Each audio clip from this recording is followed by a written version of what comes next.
30 ni, dan semua tu wajib. Pada pandangan hadis tu seolah-olah mewajibkan kita beri sedekah bagi setiap satu sendi. Kenapa? Kerana Allah mengembalikan dia lik pagi tu boleh berfungsi. Macam mana sekiranya Allah kembalikan kita bangun tidur, seni lutut kita nak berfungsi, nyebadi kerah gitu. Dan gitu kan. Atau apa berikat kita nak berfungsi tak boleh. Gapo-gapo lah sekalipun yang berpenyakit ni, gapo yang akan berlaku. Oleh sebab tu, sebagai tanda syukur, sebagai tanda muja pada Allah, kena sedekah. Dan disebut oleh Nabi, bersedekah ni disebut, siapa kau berikat kita, senyum ke saudara kita, sedekah. Tabassumu kali akhi ka sedekah. Kita tolong orang naik barang atas hutang dia, sedekah. Kita beratus sedekah. Kita buat tobik satu musibah pada orang lain, musibah. Kita buat benda-benda yang berbentuk menyakitkan di jalan raya, sedekah. Semua sedekah. Bahkan ada satu hadis disebut oleh Nabi kita Muhammad, siapa kau kita ni orang jatah, kita orang lelaki ni jadi jatah, jadi lelaki pun boleh sedekah. Wa fi budai ahadikum sedekah. Kata Nabi, kita orang jatah ni ada kemaluan. Dan kemaluan kita ni tegai molek. Dah gitu kan?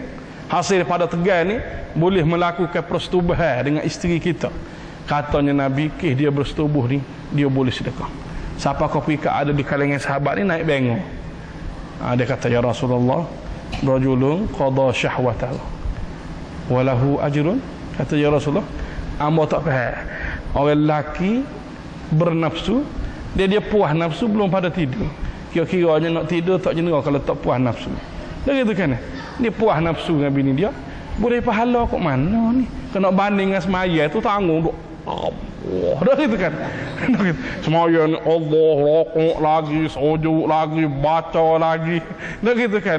Ni puas nafsu ni tak ada duk rokok, tak ada duk sujud apa. Dah gitu kan? Mari pahala kok mana? Jadi sahabat pun tak ada faham. Ini kita mungkin kalau kita ada masa tu pun kita tanya. Dah gitu kan. Orang lain pun memang nak tanya, tak ada kawan dia kawan tu tanya. Mujurlah orang lain tu pula ni. Dia kata rajulun qada syahwatahu wa lahu ajrun. Dia kata Rasulullah, seorang lelaki puas nafsu dia belum pada tidur, boleh pahala ke mana? Ni tak faham ni. Kalau kata sedekah, WPT kau orang sedekah, subhanallah boleh sedekah. Yang disebut oleh Nabi, tasbih kullu tasbihatin sedekah. Subhanallah boleh sedekah. Allahu akbar boleh sedekah. Alhamdulillah boleh sedekah. La ilaha boleh sedekah. Sedekah. Hak tanggung belakang ni sedekah, belakang sedekah ni. Hak ni lagu mana? Sehingga Nabi kita Muhammad sallallahu alaihi wasallam menjawab, ara'aita in wada'aha fil haram ya alaihi wizrun. Nabi kata, baiklah aku nak tanya mu balik, apa pandangan kamu sekiranya orang ni memang mempunyai nafsunya yang molek, syahwatnya yang comel, dan dia gunakan nafsu dia, syahwat dia ni untuk benda haram. Dia bujang orang tina mana-mana, banyak ke berlaku ni. Lah kalau lupa tak soyak kota baru ni pun berigat semata. Tak gitu kan? Yang lebih dahsyat lagi, siapa kau berikat kita disebut ada orang ni bawa anak, ada anak dua, ada anak tiga, bawa pergi duduk di bilik, moknya duduk berzina dengan orang lain, anaknya tidur dalam bilik di hotel ni. Berlaku di Kota Baru. Bukan setakat berlaku, kena igat nah. Dah gitu kan? Pencegah maksiat ni terpaksa gerak anak ni buah rokat sekali dengan mok. Ini berlaku. Tidak ni bawah serambi Mekah dah ni. Kita ni. Mujur tidak Mekah yang lagi sekambi ni. Gitu kan. Lagu mana hak tidak Mekah tu tak tahu lah. Gitu. Jadi ini berlaku. Dianya ada nafsu molek, tiba-tiba melakukan benda jahat gini. Boleh dosa ke tak, tanya Nabi?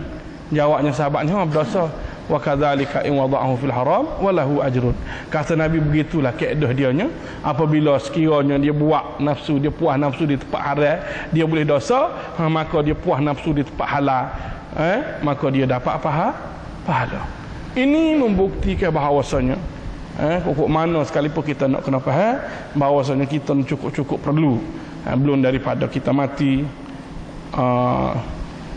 belum daripada kita habis homo, kita kena boleh fikir kita ni perlunya ada satu fikiran kita nak supaya hidup kita, bangun kita, pagi kita, petang kita jadi dapat pahala, dan yang kita boleh klaim benda ni di akhirat kelak.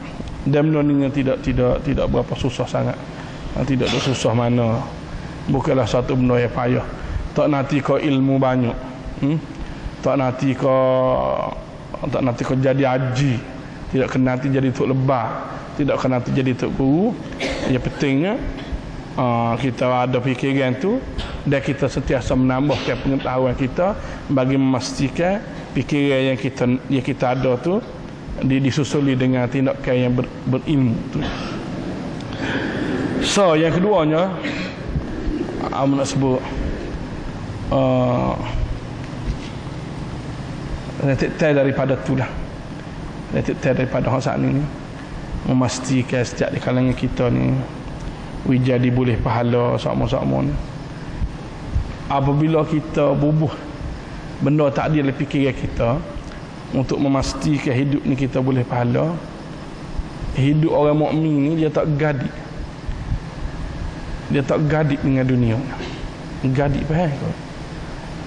Gadik ni tak kata pakar pegang juga. Kalau kita kecek mudah gak, kalau dia ada pitih, orang mukmin dia tidak nampak hak dia je pitih. Maka hak dia tu gak dia bubuh dalam poket dia, kalau jenis poket dia bubuh dalam akaun dia, kalau jenis akaun. Lepas tu orang lain ada masalah ke, orang lain perlu ke, dia tak era dah. Dia betul ni hak dia.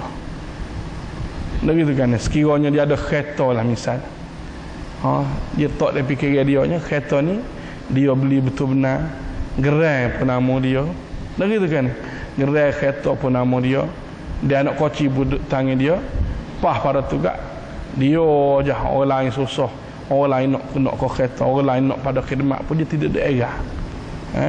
Hasil pada siapa kau pergi kat kadang-kadang terlupa nak benda-benda lain kerana terlalu gadik. Kalau dia ada harta lain, ada tanah ke, dia ada berapa gak dia kira, tanah ni dia beli dengan hasil kerjaan dia, tanah ni merupakan masa depan dia, tanah ni merupakan orang panggil kayu pengukur. Orang nak ukur dia kaya ke tak kaya duduk di tanah ni, maka dia pakai pegang, tak nampak. Orang lain mungkin perlu pada tanah, orang lain nak hidup, nak duduk, nak buat rumah pun tak ada tanah, dia tak fikir lagi dah. Ni kalau ada benda ni dalam otak kita begitu, maka dengan sendiri fikrah nak ke pahala tak ada. Orang yang nak kepada pahala dalam hidup dia, nak supaya tindakan dia, apa-apa yang dia buat atas muka bumi ni dia boleh claim di akhirat kelak, fikiran dia tidak gadik dengan dunia. Bukan bermakna dia tak boleh kaya, bukan bermakna dia tak boleh pakai kereta besar, kereta kecil, bukan bermakna dia tak boleh ada harta, ada tanah. Tak, dia perlu ada, tapi kereta dia ni walaupun baru sekalipun untuk kerjaan dia, dia guna. Tapi sekiranya ada orang perlu, dia bui. Sekiranya kita kata duit, walaupun memang dia cari betul benar, duduk dalam poket dia, duduk dalam akaun dia, tapi sekiranya ada orang perlu, dia tidak duduk mudah. Tidak kata duit ni menyebabkan dia putus pas dengan orang. Ni hasil daripada sekiranya kita ada sifat lagu ni, hasil daripada kita nak pada pahala. Dan Nabi kita Muhammad sallallahu alaihi wasallam satu kali sahabat duduk luar rumah, duduk ramai-ramai, duduk pakai nati, dia pun tubik daripada rumah, 2-3 benda yang dia sebut, termasuklah salah satu daripadanya mengenai al-muflis. Katanya kata dia ya ashabi atadruna manil muflisu min ummati. Kata dia, wahai sahabatku, mu tahu ke tidak siapa yang bankruptsi di kalangan umatku ni? Siapakah di kalangan umatku ni hak bankrupt? Ya, apa sahabat kata al-muflisu man la dirham lahu wa la dinara. Apa sahabat kata orang muflis ni artinya orang hak tak ada pitih, sama ada dinar ataupun dirham. Kalau kita kacak dogo-dogo ni, enggak hak sing pun tak ada, hak riyal pun tak ada. Maka Nabi kita Muhammad sebut satu hadis yang panjang, disebut al-muflisu min ummati man ya'ti bi salatin wa zakatin wa saumin wa hajjin wa bir. Nabi kata orang hak muflis di kalangan umat aku ni ialah orang yang dia mari di akhirat kelak, puasa banyak, haji banyak, zakat banyak, semaya banyak belaka. Walakin, cuma di belakang tu Nabi tambah tetapi. Apabila Nabi SAW tambah tetapi itu, Nabi kita kira Nabi bila walakin akala mal haza, tapi dia nya makan harta kawan ni. Wa syatama haza, dia sopoh orang ni. Dia tipu orang ni, dia kecek orang tu. Dia ona orang tu, ona. Boh ke dibaca disebut oleh Nabi, siapa kau perika ada seorang wajah rajulun. Ada seorang ni mari temu Tuhan pasal di akhirat kelak dalam banyak-banyak kaedah perbicaraan kita ni akan dipanggil. Orang ada kes dengan manusia. Orang ada kes, misal kalau kita tapa orang, kita kata orang tu cepatlah kira je. Bahkan siapa kau perikat kes kita dengan manusia ni, Tuhan kata, ni mamak beda lah. Orang Tuhan tu sadar ni manusia ada berapa. Akan ada di kalangan seorang manusia ni mari kat tangan, ya Rabb, wahai Tuhan, orang ni ra'ani muhtajan. Ada setengah hadis sebut ra'aitani muhtajan. Dia kata, wahai Tuhan, orang ni gitu.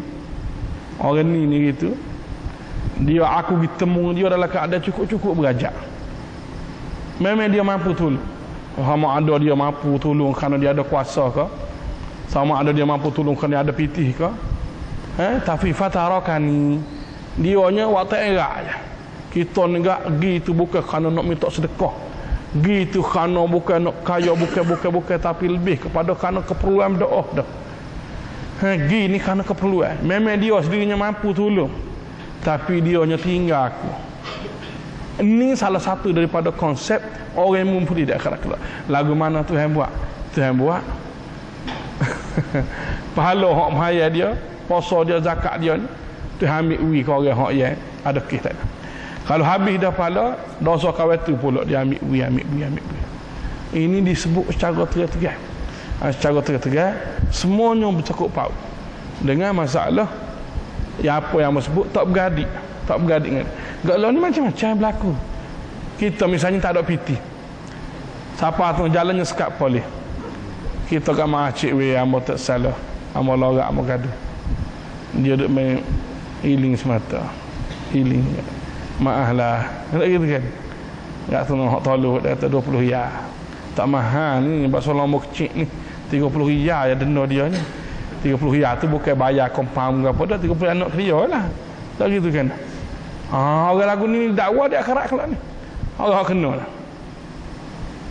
Kalau sekali dia samir pun, rakyat dia mampu untuk memaafkan. Apa kalau orang ni bukan kerana nak agah, bukan nak berapa kerana keperluan, gaduh nak pergi semaya, kau nak pergi kuana, atau ada musibah, ada berapa, memang dia pun pernah memberikan kemaafan kepada orang lain, tiba-tibanya berasa hagah dia, maka orang ni didakwa di akhirat kelak. Hasil daripada apa ni? Hasil daripada gadik dengan dunia. Jadi kalau sekiranya kita nak bubuh di fikiran kita yang mula-mula tak dia itu, nak memastikan supaya kita ni sentiasa boleh klaim pahala di akhirat kelak, maka kita kena ingat bahawasanya orang yang ada perangai, ada ciri-ciri itu, dia tidak bergadik fikiran dengan dunia. Kalau dia ada kereta, tidak katakan kereta dia ni menyebabkan dia tak mampu buat pahala. Kalau dia ada harta, bukan kerana harta dia menyebabkan dia tak mampu buat pahala.